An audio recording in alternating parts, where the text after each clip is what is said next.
Vă salut, prieteni pescari! Astăzi vreau să fac câteva boilesuri glazurate și m-am gândit să vă arăt și vouă cum fac eu acest lucru. Înainte să dăm drumul la treabă, hai să vă spun câteva cuvinte despre boilesurile glazurate. Sunt boilesuri care sunt folosite de obicei pentru cârlig, au o atracție mult mai mare, la suprafață au o glazură care este compusă din diferiți atractanți, făinuri, proteine solubile. Această glazură care învelește boilesul are o concentrație mai mare de atractanți, cum ar fi aminoacizi, extracte de pește, uleiuri, care stimulează simțurile crapului. Scopul acestor bile glazurate este de a ieși în evidență pe un pat de nadă, de a trimite semnale mult mai puternice către pești. Putem folosi atât bile solubile, cât și boilesuri tari, boilesuri critic echilibrate, fiecare după preferințele lui. Aici am pregătit ingredientele din care o să fac glazura, precum și lichide, în special lichide hidrolizate. Acum hai să dăm drumul la treabă. Aici am pregătit câteva boilesuri de 20 de mm, Belacan. Acum o să încep să prepar mixul din care o să fac ulterior glazura care o să învelească boilesurile. O să adaug pentru început puțin mix de Belacan, mixul boilesului Belacan, iar suplimentar o să adaug câteva proteine solubile, cum ar fi pâine de pește predigerată, nu pun foarte mult, VPC sau concentrat proteic din zer. Aici o să adaug puțin extract de Belacan,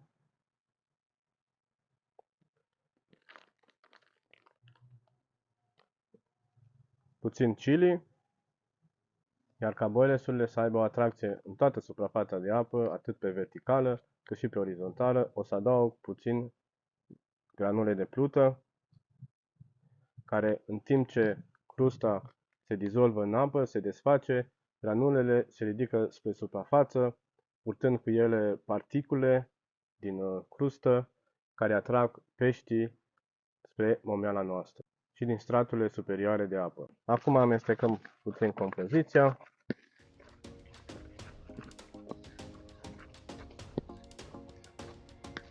Fiecare poate să folosească ce dorește pentru a face această glazură. Eu am adăugat pâine de pește predigerată, VPC, mixul boilesului Belacan, bineînțeles, extract de Belacan, pudra de chili și granule de plută. Acum că am făcut mixul, o să facem și lichid cu care o să legăm acest mix de boiles. Adaug puțin hidrolizat din ficat.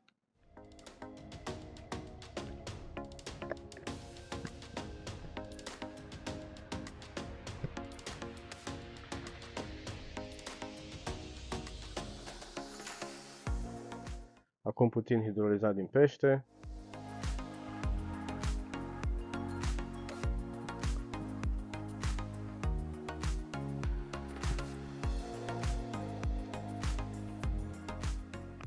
Aici adaug puțin ulei, care este foarte bun, mai ales acum în perioada de vară. El are menirea de a urca spre suprafață, atrăgând peștii din straturile superioare.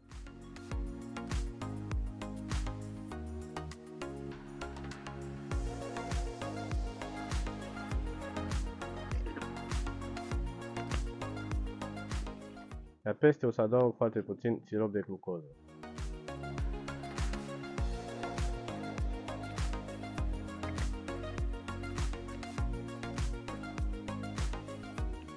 Amestecăm totul foarte bine. Acum avem pregătit atât mixul cât și lichidul de care avem nevoie pentru a face glazura. O să adaug puțin lichid peste boilesuri. Cum am mai spus, sunt boilesuri de 20 de mm, tari, bineînțeles. Acum o să amestec puțin pentru ca lichidul să fie pe toată suprafața bilelor.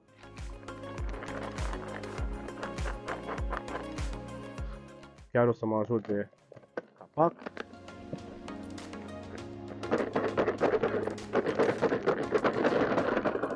Acum peste o să adaug puțin mix.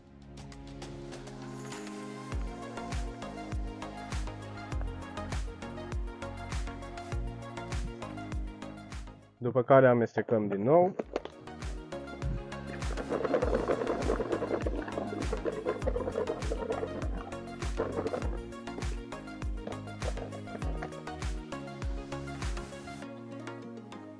Mai avem nevoie de puțin mix.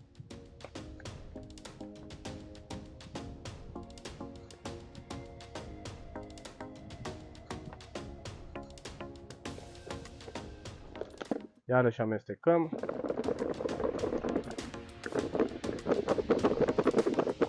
Sper că observați, deja la suprafață începe să se formeze crusta, dar mai avem nevoie de puțin mix.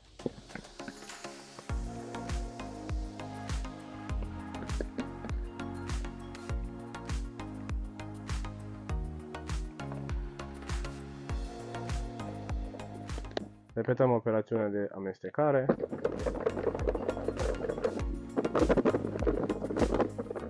În momentul de față, după cum puteți vedea, am obținut crusta. Boilersurile se pot folosi chiar și acum, dar vă recomand să le lăsați o zi, două la uscare pentru ca crusta să se usuce puțin. Dacă vreți această procedură o puteți repeta, puteți adăuga iarăși lichid, iarăși mix, lucru pe care o să-l fac și eu.